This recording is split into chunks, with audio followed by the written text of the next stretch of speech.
What's up, man? So I'm doing another mic'd up session today. I don't know, I feel like I'm on a roll. I'm on day 20. This is day 20, 75 hard. This is my third day training in a freaking tropical storm. Hopefully it doesn't rain on me. Well, I'm not going to say hopefully. Maybe it will rain. I'm at that stage in the program where you want things to be harder and more challenging. You can see here, it's been flooding. Every time it rains, and they're coming down in showers. It's not like just constant rain. Like it'll pour really hard for like 15 minutes, and then it'll clear up, and then it'll pour again really hard, and then it'll clear up. But when it pours, man, this whole walkway gets flooded. Yesterday I was doing snatches, and it was just completely flooded. It was like this at first, but as the snatch session went on, I was just walking in the rain, walking in flooded territory. But today's mic'd up session is going to be a little different. I want to, talk about a few things with you. You know, the last mic'd up sessions I've been talking about, like the training concepts, and which is good. It's cool. I enjoy sharing, stuff about strength training and whatnot, but I want to talk about a few other things today. In fact, I wrote them down so I don't forget. I want to talk about the concept of time. I want to talk about mediocrity, and I want to talk about the process. Falling in love with the process. You hear these things. So I'm not sure where I'm going to start. I'll just go with what I feel kind of comes to mind of these three. Let me get my watch started here. So today's day 20. I woke up late today, so this is my first workout. And I always like to do my first workout outdoors in case circumstances change and I'm somewhere indoors and I can't be outdoors. So example, I took a trip to North Carolina as a business trip a couple weeks ago, and I got my last workout in the actual airport, but I just kept all my bags on, basically like a heavy weighted rucksack, and I just walked the whole entire airport, upstairs, downstairs. And that was my 45 minutes. And I did it then because if I didn't, let me pause this, because if I didn't, by the time I actually got to my final destination, it was going to be really late. I don't know the area. I don't want to be out walking or doing anything like that in an area that I don't really know. So I always do my first workout early in the morning, first thing. And that way the second workout, to me, is more flexible. If I need to do it inside, I can do it inside. If I want to do it outside, I'll do it outside. But it's just more flexible for me. So I always like getting the first one done. Look at this. It's already, somehow it's flooding over here. Well, my feet are going to get wet once again.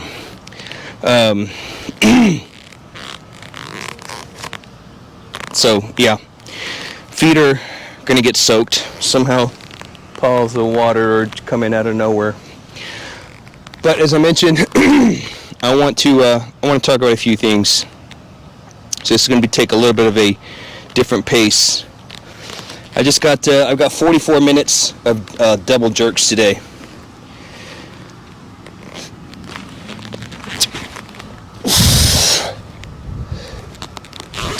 And these first few reps are always the worst.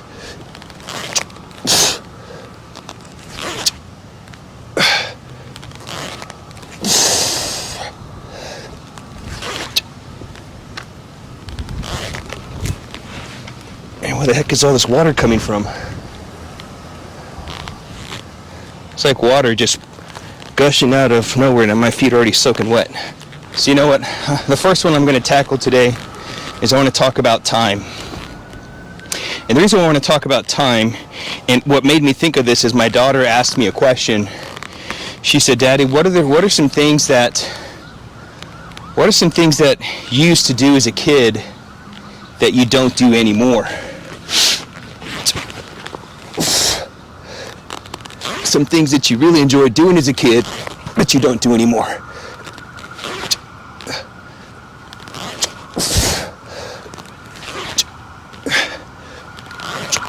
or maybe it was that you used to do that you don't do anymore, or that you don't have time to do. It was something about time. And it got me thinking.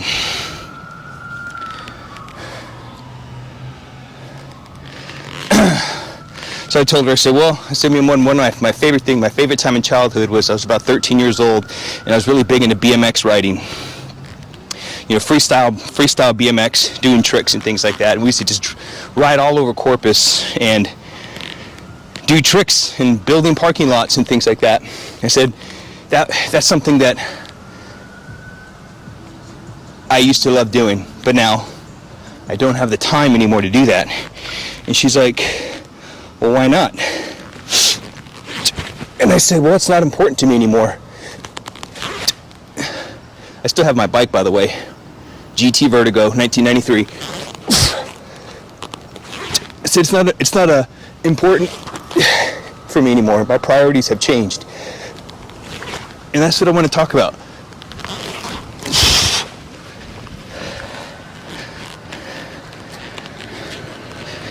I already know where this water is coming from.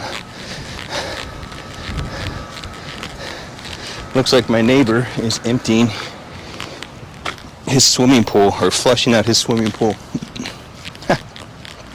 Okay, so time. I said, it's just not important to me anymore. And I think that's something that we make a lot of excuses around. Between running my gym and our online coaching services, I talk to many people. And I even do business consulting for other trainers and coaches to help them with their business. And I let them know, look, when you have conversations around sales, enrollments into your program, you're going to have 3 objections.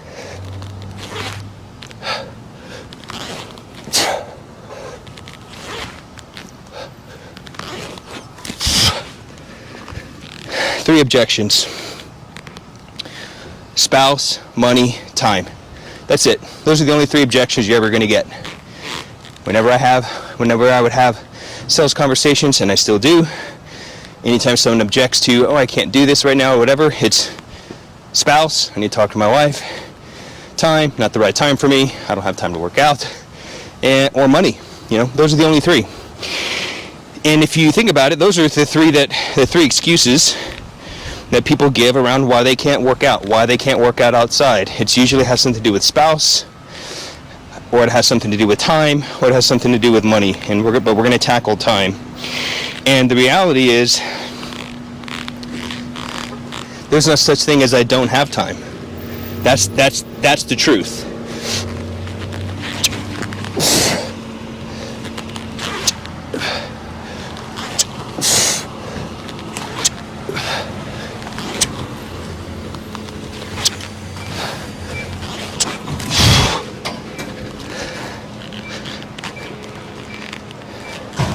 One of the first marketing seminars that I ever went to, this was around 2012. I had just opened my gym, and it was one of the first, as I mentioned, one of the first marketing workshops that I'd ever been to. And one of the speakers said, don't say you don't have time, you have all the time in the world. And that always stuck with me. Meaning,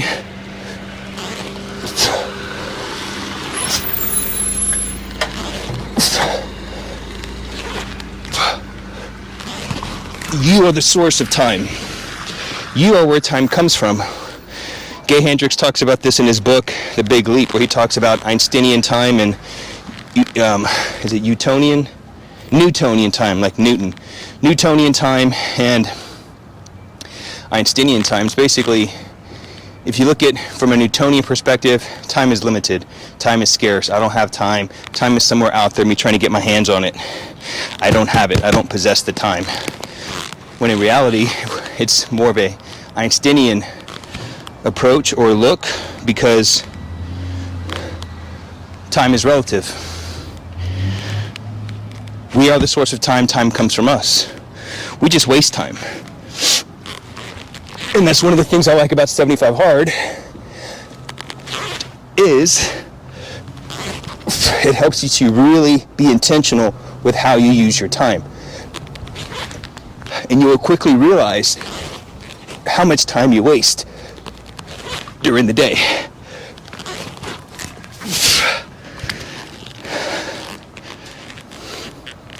See, friends, the truth is, as I mentioned to my daughter, why I don't go out BMX bike riding, and as much as I love that, I still have my bike, as I mentioned.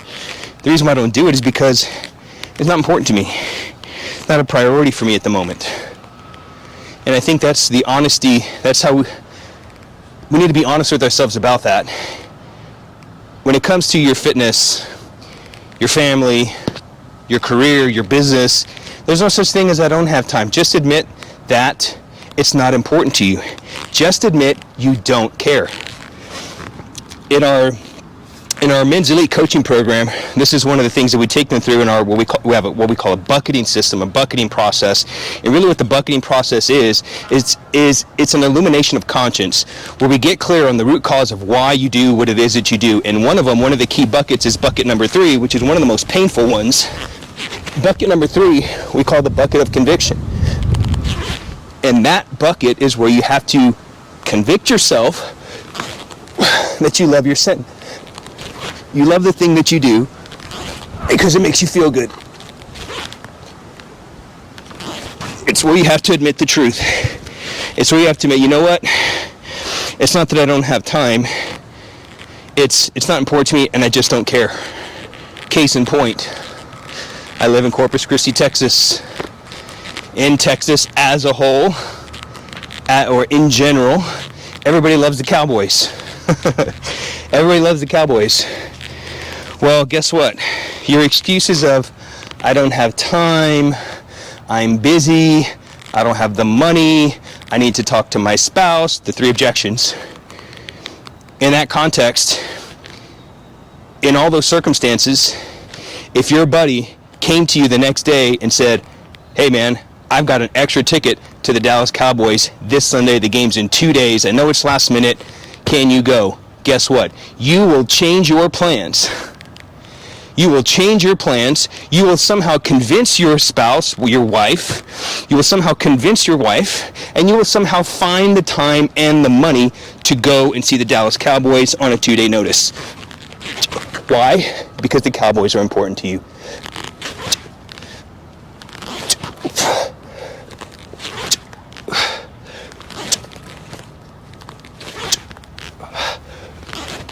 Well, let's say you don't like the Cowboys. Okay, let's use something else. Cell phone, iPhone. iPhone's now over $1,000. If I drop, or you drop your phone in the water, it breaks, it shatters, whatever, you will miraculously find the time, find the money, convince your spouse that you need to replace that phone. And it doesn't matter if you got to do payments, it doesn't matter, you'll get it done.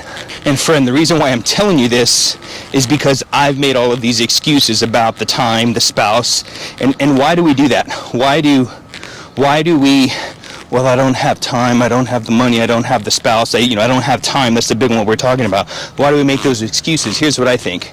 I think we make those excuses, we find those reasons because we don't want to be held responsible for our current state, and we don't want to be held responsible for our current results. So I think we make up these reasons of why I can't do X, Y, or Z. But as I mentioned, we make time, we find money, we have conversations around things that are important to us.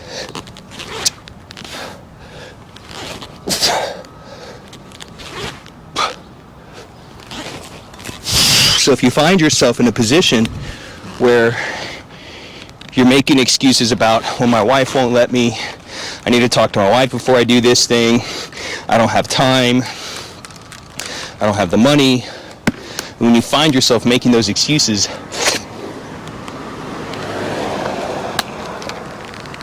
you just have to look yourself in the mirror and admit, that's not true. It's just not important to me right now, and I just don't care. And that takes a lot of courage, and it takes a lot of humility to meet that. So it requires virtue in order to take those next steps. Right, so before, like I mentioned, the buckets, right? The bucketing process. Bucket number 3 is the bucket of conviction. Well, the very first bucket is called the bucket of courage, because it takes courage to look yourself in the face, in the mirror, and admit, I've got a problem, okay? And so the reason why it's important to convict yourself that you love your sin, and just replace sin with, I love my reasons, I love my lies, I love the lies that I'm telling myself.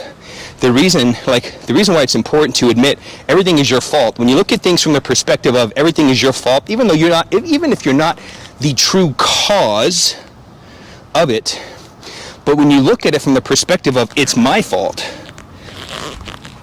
it's now within your realm, it's within your power to change.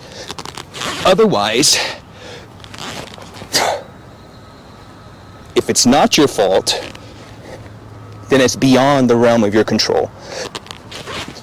It's no longer in your power. And the only thing that you have power of is your effort, your actions, and your attitude, your thoughts, how you respond. And so when it's beyond your power of control, if it's not my fault, well, guess what happens? Life begins to happen to you. This is what we call in our men's program the path of passivity, which is actually our default setting as a man. The path of passivity is life begins to happen to you, you now become a victim. That's what happens when it's not your fault. And when you take that ownership, when you accept that it's your fault, when you can admit to yourself that I love my sin, when you admit to yourself, I just don't care, it's just not important to me, like only when you do that can you actually solve the problem, right? We can't solve problems that we don't own. Where the blame goes, the power flows. How do I hear that somewhere? Where the blame goes, the power flows. So if it's my fault, if I blame myself, I now have the power to change it. And so that's just it. Admit that it's not that you don't have time, you waste time, but it's just not important.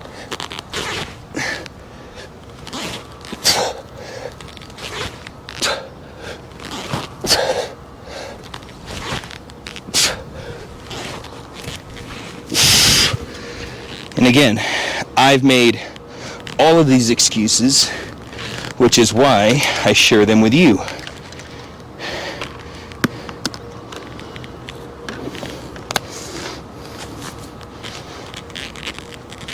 And so what's the key? How do we overcome things like I don't have time? What are some adjustments that we can make now that we're aware of the problem? I love my sin. What adjustments can I make so I can take aligned action moving forward? Well, it's very simple. Have a schedule. Just have a schedule. Write it down. Here's what I'm doing at this time. Here's what I'm doing at that time. And then stick to it.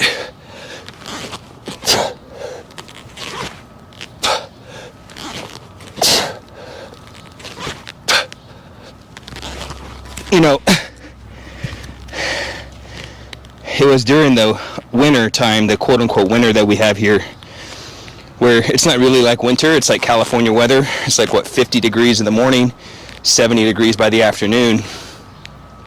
My wife said something that really ticked me off. So, Amor, if you're watching this, I love you.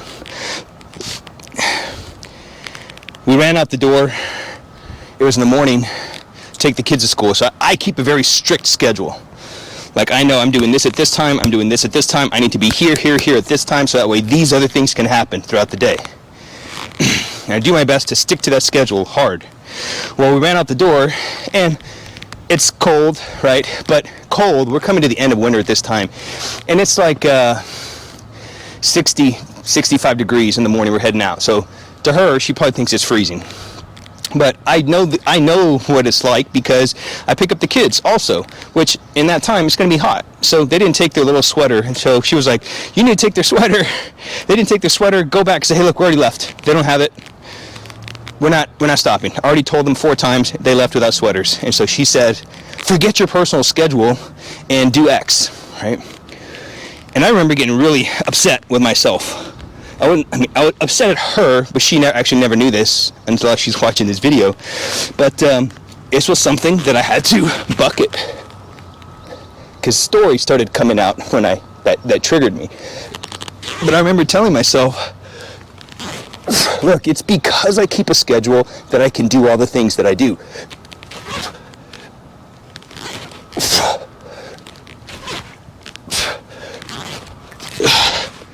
You know, men, for the entire history of creation, men, we're only valued for our utility. We're valued for what we bring to the table. That's it. That's the sad truth, okay? And the moment that you don't do the things you're supposed to be doing, the moment you don't show up the way you're supposed to show up, well, you're a scumbag. And so I just remember telling myself, it's because I have a strict schedule, like all the attaboys that we get throughout the day. My uncle said, one oh shit gets rid of 100 attaboys. It's one thing. The moment you don't show up, the moment you don't do the thing you're supposed to do, nothing else, all that other stuff you did doesn't matter. So I just remember telling myself, it's because of the tight schedule that I keep that I'm able to do these things that I do, that I'm able to pick up the kids, do this, get my work done, I'm able to do all these things because of the schedule. So my whole point here is, if you want to have more time, know that you are the creator of time. Time comes from you, and it all comes down to having a schedule. Okay, so let's change topics here. I've got 3 things I wanted to cover with you today. So I think I've tackled time enough. Just know there's no such thing as I don't have time. That's a lie. You have time, you just waste time. Okay, that was a reality that a realization that I had to come to grips with myself. Okay, it's all about how you schedule your time out. So these two kind of go hand in hand. So I think what I'm going to talk about is, I want to talk about falling in love with the process. Because next I'm going to talk about mediocrity, perfectionism, and how I think these kind of tie together. So, falling in love with the process, you hear this. To be successful, to get the things you want in life, you've got to fall in love with the process. That's a half-truth.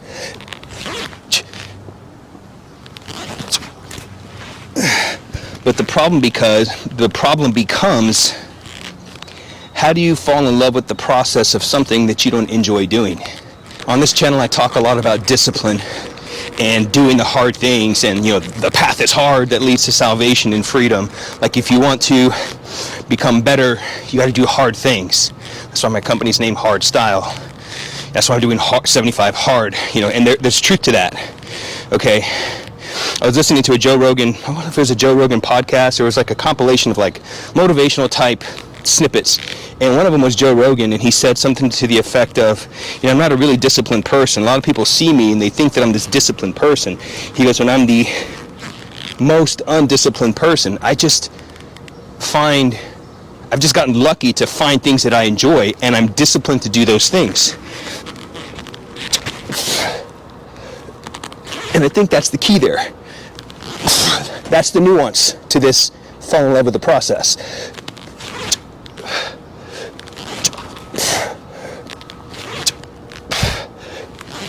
You have to find something that you enjoy doing. You have to find something worth suffering for. And if you think about it, that's the definition of love. Okay? People think that love is this emotion that I have, like, I fell out of love with this person. No. Love is a free act of the will. Love is willing the good of another as other. That's love. Okay? It's an act of the will. It's a conscious decision. It's not an emotion. It's not a feeling. And so St. Faustina was talking about this, and she talks about this in her diary. And she says, essentially, it's this. The greater your capacity to suffer is in direct proportion with your capacity to love. The greater your capacity to love, the greater capacity of your ability to suffer will be. In a nutshell, in layman's terms, find something that's worth suffering for.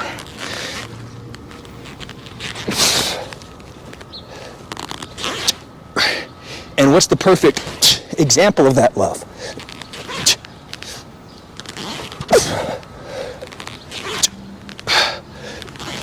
That sacrificial love. Well, look no further than Jesus on the cross. He came here over 2,000 years ago, and he died for a wretched, selfish, prideful person like myself. He endured his passion out of love for me. So during the rosary, the five sorrowful mysteries that we meditate on. So if you're not familiar with the rosary is essentially Bible on beads. Okay, it's the Bible on beads. And what we're doing is we are meditating on every aspect of the life of Jesus. And one of the mysteries is the sorrowful mysteries. And so the sorrowful mysteries are the passion. There's 5 mysteries: agony in the garden, scourging at the pillar, crowning with thorns, carrying of the cross, crucifixion. So we're meditating on that. And I like to think, where do I fit into that imagery? Where have I been addicted to my sin, which is the first mystery. Okay, second mystery is addicted to my base passions and emotions, right? The flesh. The third mystery is the crowning of thorns. What's being attacked? His head. So how does my wicked mind lead me to do things that I really don't want to be doing? Carrying of the cross, taking ownership of my problems, embracing suffering, embracing challenges, but embracing it with love, with a kiss, like Christ did. Where and how can I do that? And number 5, dying for the community. How can I do the things that I'm doing, but not for myself, but for others? And so, in our elite coaching program, we have this concept that we call the 5 elements of the strong man. And the 5 elements of the strong man are strong in mind, strong in body, emotion, spirit, community. Each one of those, what inspired those, each one of those are the 5 sorrowful mysteries. So, strong in mind. Okay, well, that's Jesus in the garden. His soul was being tormented. They said that the pain in his soul was more painful than the actual physical crucifixion and scourging. So how can I die to my thoughts? Strong in body. Jesus' body was whipped, torn apart. They said, Isaiah says, I'm reading Isaiah right now, Isaiah says that he was beaten beyond recognition. He did not even look like a human.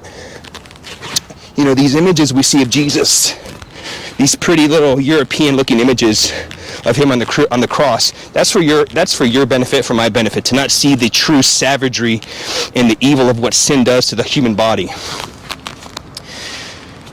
Strong emotions, my thoughts. That's mystery number 3, crowning with thorns. How can I better respond to my emotions? Strong spiritually, carrying of the cross. You hear things like, man, like, don't let that guy break your spirit. Like, carry through regardless.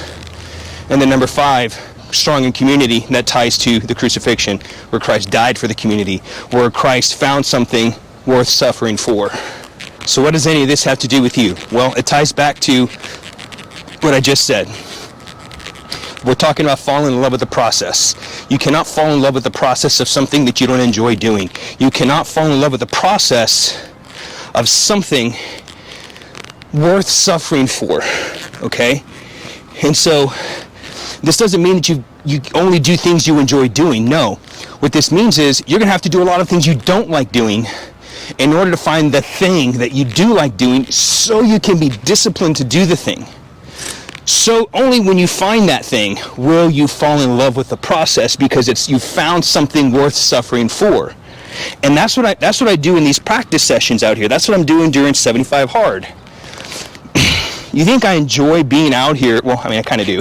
Being out here and putting myself through this suffering, in a way I do, because suffering is a means to become more virtuous. It's to become holy. And that's what the 5 elements of the strong man that I just mentioned are. The 5 elements of a strong man are a means of voluntary suffering to grow in virtue, to become holier. okay? To become the most elite, the best version of yourself. That's what the 5 elements are about. So I'm doing this workout out here and I'm practicing because I just freaking love doing this. I love strength training with kettlebells. This is why I love the jerk. I call this exercise the Ronin because it is a Ronin is a masterless samurai. There is no mastering the jerk. It is a lifelong pursuit of practice and self-mastery. Just like jiu-jitsu, there's no such thing as mastering jiu-jitsu. Jiu-jitsu in and of itself cannot be mastered. But what jiu-jitsu can do is jiu-jitsu can help you gain mastery over yourself. Just like the double jerk. The jerk cannot be mastered. But it's a means of voluntary suffering, strong in the body, to gain mastery over myself. My thoughts, my emotions, I'm building my soul. And it's something that no matter how hot it is, no matter, I'm training in the middle of a tropical storm. This is the 3rd day. It's not raining that much right now, but the last 2 days, man, pouring. I'm willing to go out there and suffer in that rain, in the heat, training with this vest, practicing 3 reps at a time. Because to me, it's worth suffering for. Because of what it's going to allow me to be able to do and bring more value to my community.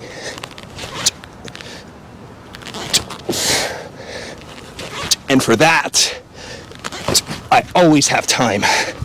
Because we make time for things that are important to us. For this, for jiu-jitsu, for my scriptural studies, for the 5 elements, I have time to do those things. And I quote, end quote, have time for them because they are worth suffering for.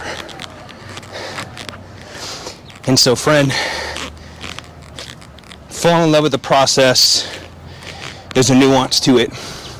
In order to fall in love with anything that you want to get good at doing, you hear me talk about things about discipline and whatnot. Well, you can only apply that discipline to things that you enjoy doing, to things that are worth suffering for. So whatever that is for you, you have to find that. And in order to find that, you've got to do a lot of crappy things to find that thing that's worth suffering for.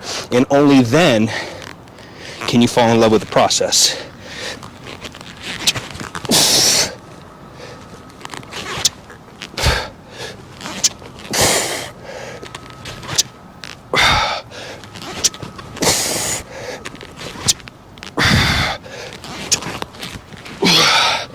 The last one I want to talk about is perfection and mediocrity.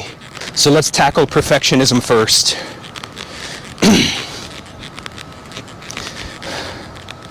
Before I get into perfectionism, just know this was another tough realization. Again, everything I'm sharing with you are things that I've done wrong. So whenever I say you, I'm talking about myself. A tough pill to swallow, a realization that I had, this was in 2015 with one of my first business coaches that I hired to grow my gym. We went to this meeting, kind of like a workshop. There was all business owners are in there. And they said, who here's a perfectionist? And like the majority of people raised their hand. He's like, oh man. And he says, you know what? He actually said a little more harsh than this, and I'm trying to keep things PG-13, or PG, is he said, perfectionism is an excuse to not get things done. In his words, perfectionism is an excuse to not get done. Okay? That hit me like a ton of bricks. And that's true. You will put things off because they need to be perfect. Well, none of us are perfect, right? We all have our flaws.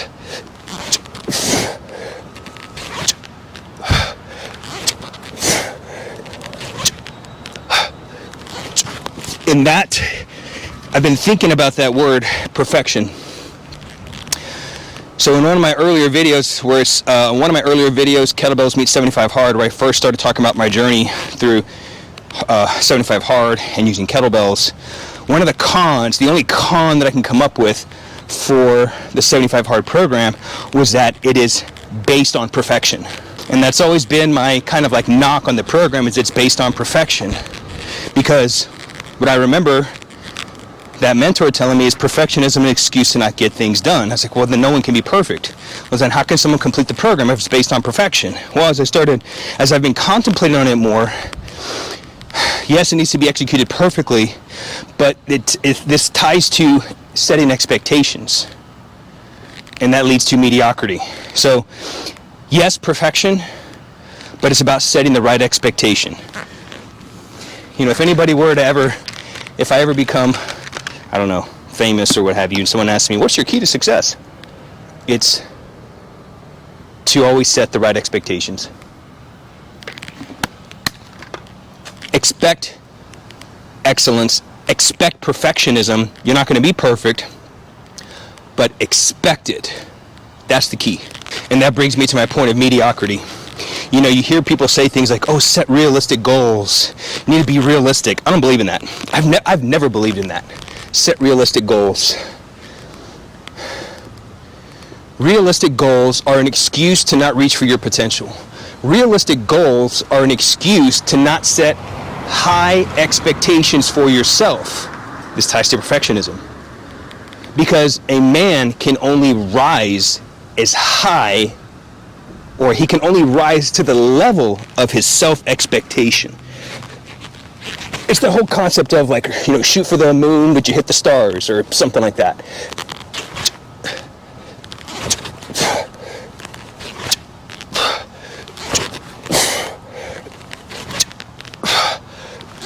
If your goal is to lose weight, don't try to just lose 10 pounds. That's a low goal. Let's just say you've got to lose 30 pounds. They'll say, well, I'm going to try to lose 10 pounds first. And people will say, yeah, focus on the small things, focus on the 1 pound first. True. But in your mind, the goal you got to write down, shoot for an extraordinary goal. Because if you shoot for the 30-pound weight loss, and at the end of 12 weeks, let's say 75 hard, you lose 20 pounds, well, you lost 20 pounds, it's higher than if you would have just set it for 10. And the reason why this is important to understand is because here's some truth.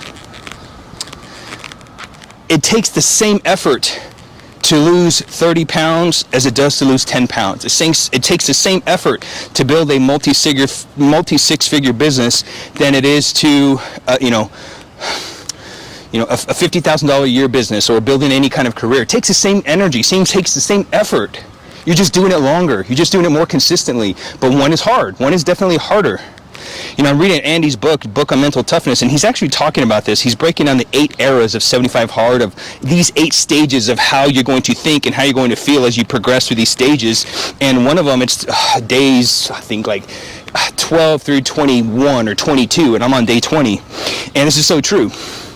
Because if you shoot, he says, you start to think you have these moral victories, like, oh, I've done enough, and you can start to take your foot off the gas pedal, essentially. And that's what happens. When you shoot for low, realistic goals, if the goal is to lose 30, but you said, well, I just want to start by losing 10, once you get to 10, you start to pump the gas, pump the brakes, and take your foot off because, well, I've attained that goal versus continue to move forward. And what happens? You begin to devolve back into the path of passivity. Being passive, not active, right? Not being intentional.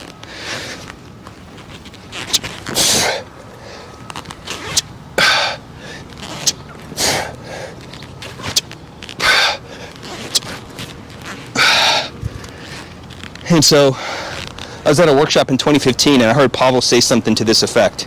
He said this pretty much verbatim. He says, mediocrity is always at its best. That was just powerful for me. Mediocrity is always at its best. Okay? We can only rise to the level of expectation that we've set for ourselves. Set big goals. I remember when I first opened my kettlebell gym, I remember telling myself, one day I'm going to have a half kettlebell, half jiu-jitsu school, a huge facility, thousands of members. And a lot of people said I was crazy. My first strength training mentor told me that I knew nothing about running a business and I wouldn't be successful. Well, he's out of business to this day. And I recently closed my doors, but we're continuing the message, but we're doing it in a different capacity. But it grew. And eventually I opened up that huge facility, half BJJ, half Jiu-Jitsu. That's when hard style kettlebell club evolved into hardstyle KBJJ, kettlebells and jiu-jitsu. But it's because I set that big vision. I set that high expectation.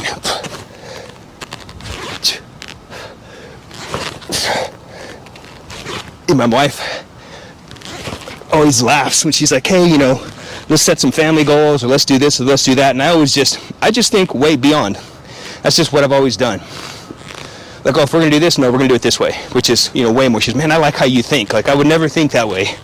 But it comes down to setting those high expectations for yourself. And so I guess what I'm trying to say here is, on this last point, the more I contemplated on the idea that 75 Hard is built on perfection, and it is, I was able to reframe my thought around that. And it's like, no, it actually comes down to expectations. I should expect to execute everything perfectly, even though it's not always going to be perfect. I should set the expectation to do that, because now I take ownership of it. Because when we don't, when we set our goals low, it's an excuse to not show up as our best selves of what we're capable of. And so the limitation that I thought 75 Hard had, which was perfection, is actually one of its greatest strengths, which is set high expectations of yourself and expect for yourself to do these things that you set out to do. So I'm already at 50, I'm over 50 minutes here. I'm gonna do one more set and I'm gonna call it a day. Appreciate you watching, man. See you on the next one.